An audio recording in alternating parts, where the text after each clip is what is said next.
¿Hay delitos que los migrantes cometen especialmente más que los españoles?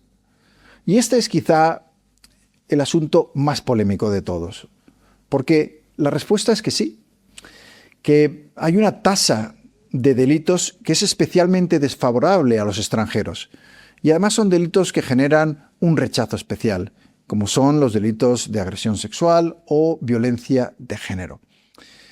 Os leo los datos porque no me quiero equivocar. En 2025 los extranjeros eran aproximadamente el 14% de la población española, pero representaban el 35% de los adultos condenados por delitos sexuales. Cuando nos vamos a la categoría de violación, la más grave, prácticamente la mitad de los delitos que se registraron con condenas, 64 de 131, estamos hablando del año 25, correspondieron a extranjeros. Es una diferencia considerable que no se puede negar. Aunque las cifras son brutas, no están corregidas por edad y sexo, que son dos factores que reducen significativamente esa brecha entre españoles y extranjeros cuando se comparan las poblaciones equivalentes de unos y de otros. Pero los datos del INE no dejan lugar a dudas. De hecho, cuando se compara y se ajusta por sexo y edad, esa comparación, esa diferencia baja, eso es cierto, pero sigue siendo aproximadamente 2,2 veces más la comisión de esos delitos en el caso de los extranjeros. Pero luego uno va a los matices que son tan importantes en estas cosas, porque cuando uno ve el titular de agresiones sexuales cometidas mayormente por extranjeros, casi siempre esas informaciones se olvidan de un dato importantísimo, y es que España recibe todos los años 100 millones de turistas. Y muchos de esos, bueno, muchos es una exageración, pero hay entre esa población que está de paso en nuestro país, gente que comete delitos, incluidos acoso, agresión sexual, etcétera, etcétera. Y eso también computa y hace que repunte todavía más ese desequilibrio en favor de los delitos, por ejemplo, sexuales, en favor, digo, de la población migrante. Hay otro delito que he mencionado antes, en el que clarísimamente también hay una mayor incidencia entre los extranjeros. Es en violencia de género. Aquí es otro dato que yo creo que nadie puede contestar. En 2025, 4 de cada 10 condenados por violencia machista habían nacido fuera de España. Esto es casi el doble de peso que en el caso de los inmigrantes que la población española, ¿no? Y aquí me voy a detener en una cosa que es muy importante, ¿no? Porque hay una parte, sobre todo de la izquierda, que se niega a debatir de estos temas, que dice que simplemente debatirlos es una discriminación, es racismo. Son personas que piensan que si no hablas de algo, no existe. Es decir, que los problemas se solucionan simplemente no hablando de ellos. Y es absurdo. O sea, uno no puede darle la espalda a los datos. Es más, esos datos lo que nos hacen es ayudarnos precisamente a atajar o a reducir ese problema porque nos dirige a un sector de la población donde un problema puede tener más incidencia que a lo mejor en la española. Es decir, migrantes que vienen de países donde la mujer es discriminada sistemáticamente, donde la mujer tiene muchos menos derechos que en España, donde están más retrasados en igualdad, en esas comunidades la incidencia de violencia de género es mayor. ¿No tendría sentido, en vez de dar la espalda a ese dato,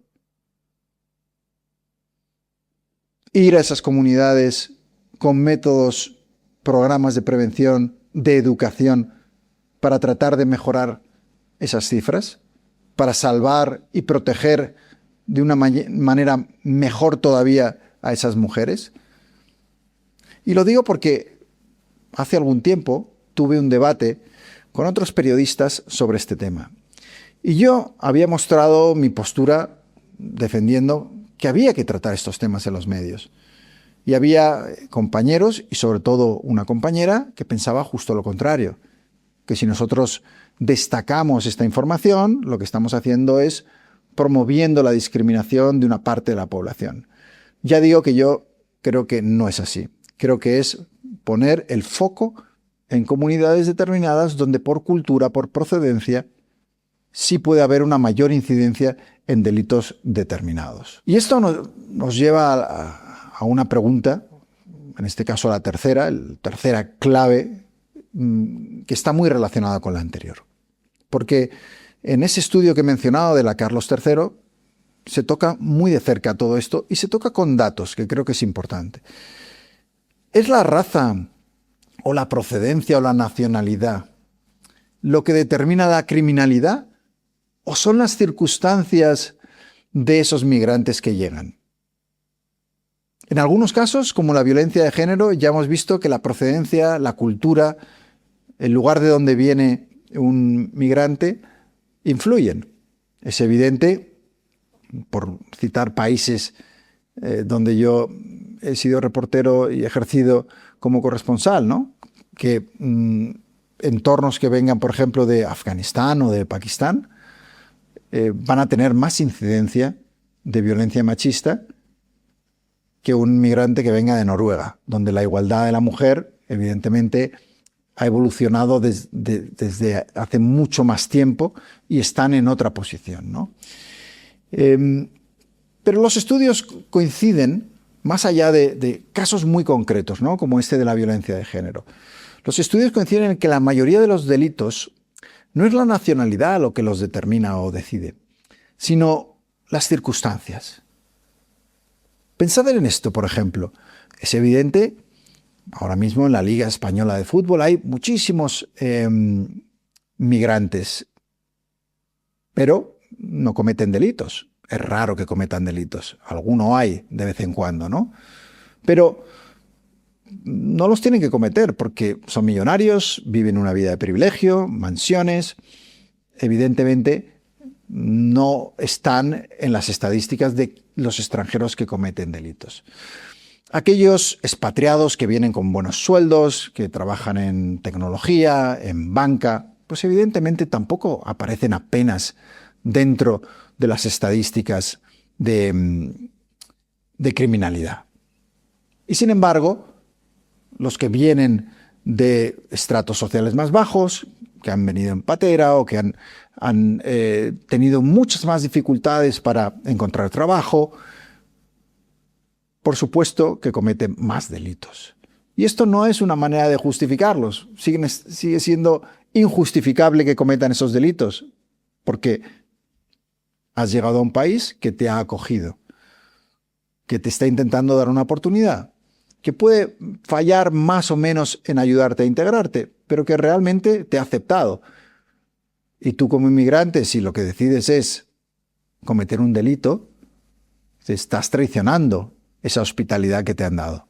Con lo cual esto no para nada es una cuestión de justificar que la pobreza o el pasar dificultades sea una razón o justifique el cometer delitos. De hecho, como sabéis, hay muchísima gente, y antes lo mencionaba, de los 9,6 millones de migrantes que tenemos, la mayoría vienen a trabajar. Y a veces trabajan en empleos muy difíciles, muy duros, y prefieren hacer eso que robar. Con lo cual esa es una opción para todo el mundo.